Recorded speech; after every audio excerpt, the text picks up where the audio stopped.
the first red flag is if where they want to go is focused on short-term thinking.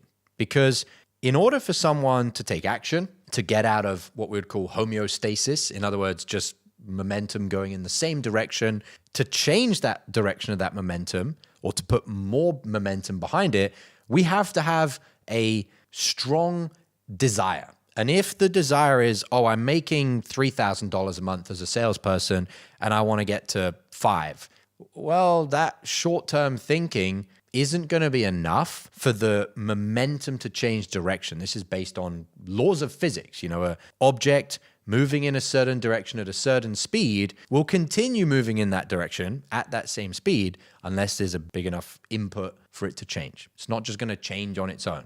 The more that pushes, the easier it is for someone to take action now, and to maintain that commitment level, because the goal, the desire, the vision is serious enough. So if you're ever on a sales call and you ask the person what they want, let's say, I used to sell dating services. If I was talking to a guy that's not been on a date for a year and I said, okay, I wouldn't ask it like this, but what is your goal? And he said, I want to go on a date. I wouldn't sell him the product or service to get a date. I wouldn't even sell him the product or service to go on a handful of dates. I'd be like, okay, got it. And so going on a date, why is that important? Or I might say, okay, and so going on a date, we get you on a date. What then? Oh, well, I'd want to go on another one. Okay, makes sense. We get you out on multiple dates. What is the end goal that you're looking to accomplish? And either someone's going to now give you a bigger end goal. Well, actually, I'm looking for a marriage partner. Okay, cool. I can now sell that because they've gone from short-term thinking to long-term thinking. And going back to the introduction, setting the scene here, someone isn't going to solve a problem if their mindset is locked on this short-term thinking. If you're a salesperson and the only thing you're thinking about is, oh, I want to learn to handle some objections. I'm getting objections. I want to learn to handle them. Or you're at 5K a month and you're thinking, oh, I'd love to get to 10.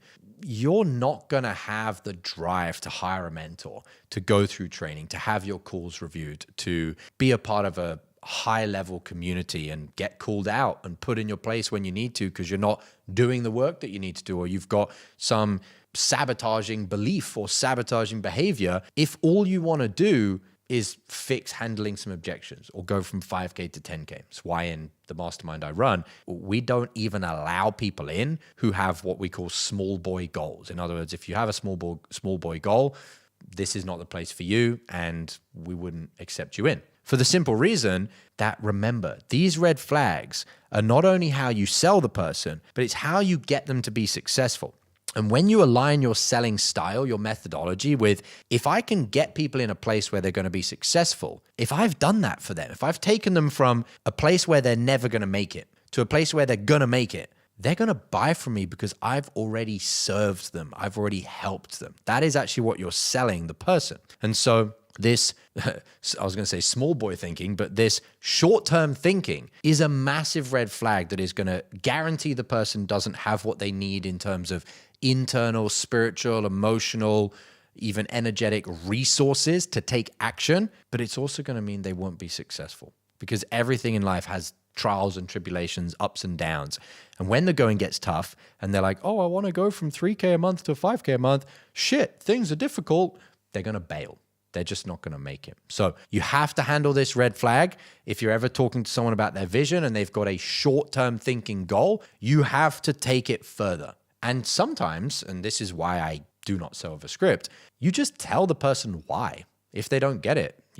Hey, Josh, why are you not happy with my goal to go from 3 to 5K? That's a great question. Let me explain it. Things are going to get hard at some point, even with our help. You're going to have some challenges. You're going to have a bad day. You're going to have personal things. You're going to maybe find something difficult to learn. And if your goal is just to go from 3 to 5K, which isn't going to massively transform your reality or your life, when that tough time comes, the probability that you quit or you delay putting in the work and just basically your results go down and even potentially to zero is very high. Whereas when someone has a big vision, a big dream, a big transformation they want to accomplish, that vision, that imagination of a better reality, it pulls them forward. It's like a planet with a gravity field. This isn't a script. Don't write this out. Don't say, oh, Josh's analogy, Josh's metaphor, he said planets and gravity. That's not the point. The point is you just tell them the truth if they need to, because high level selling is about helping the person get to the position they need to be, understanding people, understanding why they're not where they want to be, and then having the skill of communication and how you show up, because people won't listen to you if you have the right words but the wrong energy.